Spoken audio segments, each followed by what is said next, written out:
Y bueno, después de tanto debate, análisis de cada uno de los integrantes, fueron proponiendo ciertos nombres. Y en esa primera ronda de propuestas de ternas por parte de los integrantes ya estaban entre los favoritos Alma Méndez y también el senador Víctor Ríos, a quien le tenemos en línea. ¿Cómo está, senador? Buenas tardes. Muy buenas tardes para vos, buenas tardes para tu audiencia y muchas gracias por esta oportunidad. Senador, ¿cómo tomás, esta elección? Fuiste uno de los favoritos, sos uno de los postulantes con más votos dentro del Consejo de la Magistratura. ¿Esperabas esta decisión, senador? O sea, siempre, desde el momento en que decidí presentarme, esperaba estar en la terna y espero ser ministro de Corte, pero realmente hasta que se completaron los votos, no estaba seguro del resultado, ¿verdad? Realmente los consejeros fueron muy estrictos y también muy transparentes en el trabajo del día de hoy. Así es que, bueno, hasta que llegó el voto número 6 uno estaba muy expectante, ¿verdad? Sí, me imagino. ¿Y qué decís, qué respondés, senador, ante estas críticas que hay en cuanto a que estás ejerciendo un cupo político en este momento y que esa influencia política podría incidir en su elección como probablemente ministro y también en las funciones que podría realizar al frente de la justicia? Mira, me parece legítima la preocupación y los hechos son los que mejor hablan en estos casos. En mi proceso de selección, y todo el mundo sabe que en la audiencia pública, por ejemplo, el senador Santa Cruz, que es mi colega, él no me calificó, se retiró cuando a mí me correspondió exponer y fui calificado solamente por 7 miembros, ¿verdad?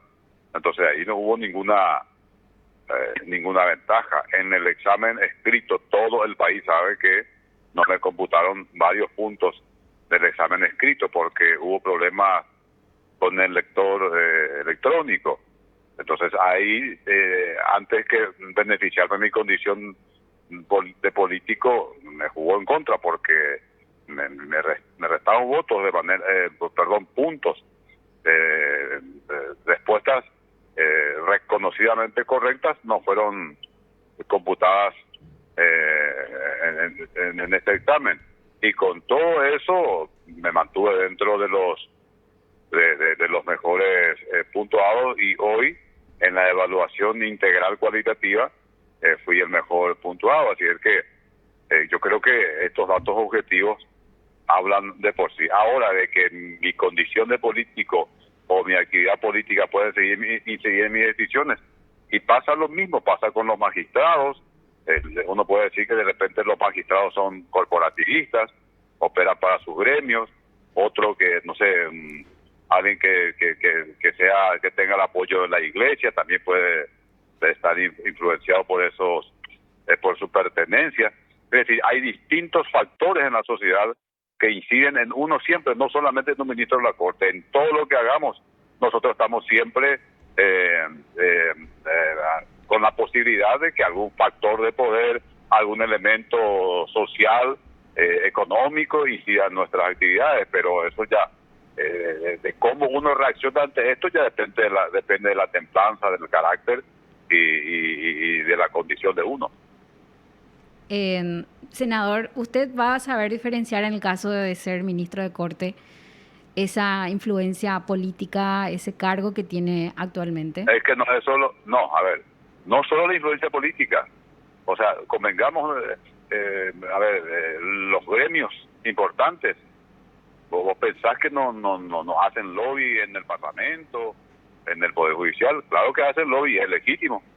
Usted hizo Las lobby, iglesias, entonces, senador, está reconociendo que hizo lobby.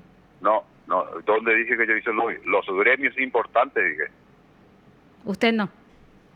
No, yo no soy parte de ningún gremio.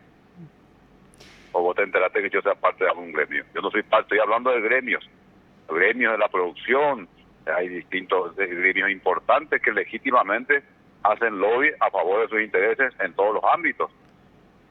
También hay otros factores de poder, como, no sé, las iglesias, etcétera, etcétera. O sea, hay un conjunto, repito, hay un conjunto de factores de poder que inciden en el funcionamiento de las instituciones. No, Ahora, como ya dijo nomás. Sí, le escucho. cada uno debe mantener su autonomía. Como dijo nomás que no solo la política, sino que también otros grupos hacen lobby, entonces por eso le Pero decía. sí, yo soy parlamentario, Ujú. este es mi tercer periodo como parlamentario y sé perfectamente que se hace lobby en el Parlamento permanentemente. Y es legítimo y está bien que sea así. Así funciona la sociedad y así funcionan las sociedades democráticas. Zulma Gómez dice a través de Twitter, por este medio les aviso a la doctora Alba Méndez y al doctor Gustavo Campos que el próximo ministro de Corte será Víctor Ríos por indicación del presidente Marito. Los consejeros les utilizó como relleno, los consejeros recibieron órdenes. ¿Usted tiene el apoyo del presidente de la República, senador? Eso voy a saber en caso de que el Senado me designe y me proponga al presidente de la República, porque finalmente él es el que presta el acuerdo, ¿verdad? Hay que entender que en nuestro sistema constitucional es imposible ser ministro de la Corte sin el acuerdo del presidente de la República. Imposible. Si es el que tiene digámosle así en términos coloquiales, es el que tiene la última firma. Y si el presidente de la República no está de acuerdo contigo, no te presta no te da la firma, como ocurrió ya en dos ocasiones, una ocasión durante la presidencia del presidente Lugo y otra creo que fue durante la presidencia de Cartes. Entonces, es un contrasentido decir que alguien puede ser ministro de la Corte en contra de la voluntad del presidente de la República. Nuestro sistema constitucional exige que necesariamente el presidente de la República tiene que estar de acuerdo. ¿Y usted tiene cercanía con él? No, yo no tengo cercanía, él no es mi correligionario, no. Yo trabajo en otro poder del Estado, soy opositor, así es que no tengo ninguna cercanía con él. Senador, ¿qué cambiaría? Y creo que eso es de público conocimiento también. Senador, ¿qué cambiaría de la justicia en caso de ser electo? O por lo menos... Muchas cosas. En mi exposición propuesta. Yo planteé algunas cuestiones. Creo que para empezar hay que trabajar en un nuevo código de organización judicial, porque el que tenemos ahora es un código que viene de 1981, un código aprobado en plena dictadura. Nosotros, gracias a Dios y a la lucha del pueblo, estamos viviendo en democracia desde 1989. Así es que yo creo que hay que aprobar un nuevo código de organización judicial a partir de un debate, de un consenso, sobre todo con las asociaciones de abogados y obviamente con los magistrados, con todos los operadores de justicia. Creo también que hay que empezar a trabajar en serio en un proceso de evaluación de la calidad de tanto de las instituciones, de los procesos judiciales, de las sentencias judiciales.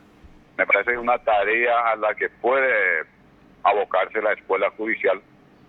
No digo inmediatamente, pero hay que empezar a construir ese control ese control de calidad del funcionamiento del Poder Judicial.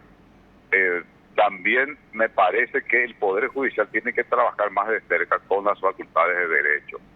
Yo vengo del ámbito académico, no sé por qué ponen tanto énfasis solamente en mi condición de político. Yo hace años que trabajo con la academia y me parece que tiene que haber, y hablé yo de la convergencia académica entre el Poder Judicial y las facultades de derecho, tanto de las universidades públicas como de las universidades privadas. Son algunas cosas y obviamente la cuestión de la morosidad, yo planteo trabajar esto con un método científico, trabajar con estadísticas, pero no solamente una estadística cuantitativa, sino cualitativa, para, además de saber, por ejemplo, qué porcentaje de expedientes están en mora, también conocer las causas de la mora para después plantear alguna solución efectiva para la morosidad, que realmente es muy preocupante y perjudicial. Como rector de la universidad, como académico que estuvo mencionando, senador del derecho, ¿verdad? ¿Cómo ve? Porque seguramente estuvo leyendo acerca de estas prescripciones de causas, sobre todo a casos que involucran casos de corrupción, políticos Ya no hay esa confianza ante la justicia porque va relacionada la mora judicial y después la prescripción que al final quedan impunes estos casos. Hay casos de corrupción política y corrupción económica también. Eso es lo que se le da mucha publicidad nomás cuando hay un político de por medio. Pero miremos a ver, por ejemplo, cómo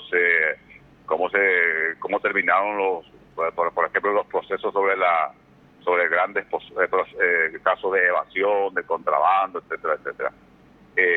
Me parece que por eso es importante tener las estadísticas, ver qué opina la justicia y la cosa llegó ahí Le estamos escuchando mal, senador, no sé si está en movimiento. Ay, se cortó. La señal creo que es. Bueno, vamos a retomar la comunicación con el senador Víctor Ríos. Sorprende mucho que un senador integre la terna, porque al final es la Cámara de Senadores la que va a elegir a uno de ellos. Y por eso le preguntaba, ¿usted sabrá separar esa condición de político? Y él dice, no, todos se acuerdan solamente de mi condición de político, pero también soy académico. Hablaba sobre la mora judicial y fue uno de los que tuvo más votos en estas elecciones esta mañana y que culminó alrededor de las 15 horas. 7 votos obtuvo Víctor Ríos para conformar esta terna. Fue propuesto por los consejeros Mónica Seifar, que es representante del Poder Ejecutivo ante el Consejo de la Magistratura, también su propio colega Pedro Santa Cruz le propuso a él, Roberto González, que es diputado, Jorge Bogarín también, que es representante de los abogados, también le propuso Torres Kinzer, actual decano de la Facultad de Derecho de la UNA y, bueno, también ex presidente de la Corte, ex ministro de Corte. César Ruffinelli también le propuso, él es representante de las universidades